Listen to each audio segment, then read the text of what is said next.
और मैं जानता हूं व्यक्तिगत रूप से मुझे बहुत बड़ी कीमत चुकानी पड़ेगी, लेकिन मैं इसके लिए तैयार हूं।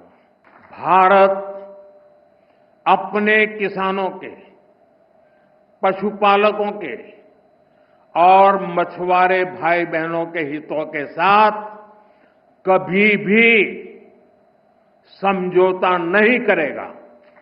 साथियों, हमारे लिए अपने किसानों का हित सर्वोच्च प्राथमिकता है।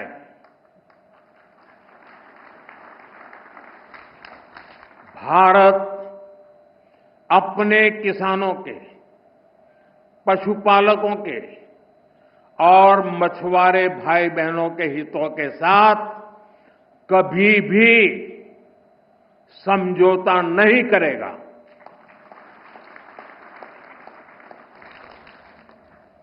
और मैं जानता हूं व्यक्तिगत रूप से मुझे बहुत बड़ी कीमत चुकानी पड़ेगी, लेकिन मैं इसके लिए तैयार हूं। मेरे देश के किसानों के लिए, मेरे देश के मछुआरों के लिए, मेरे देश के पशुपालकों के लिए आज भारत तैयार है।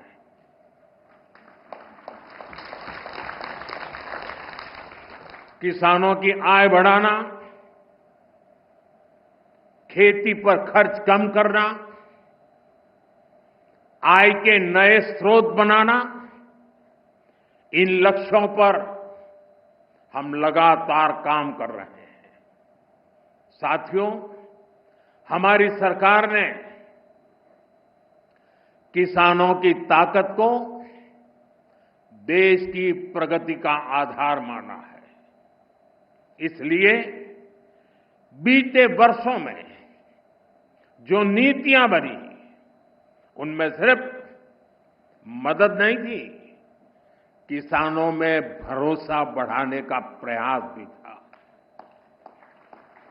पीएम किसान सम्मान निधि से मिलने वाली सीधी सहायता ने छोटे किसानों को आत्मबल दिया है। पीएम फसल बीमा योजना ने किसानों को जोखिम से सुरक्षा दी है।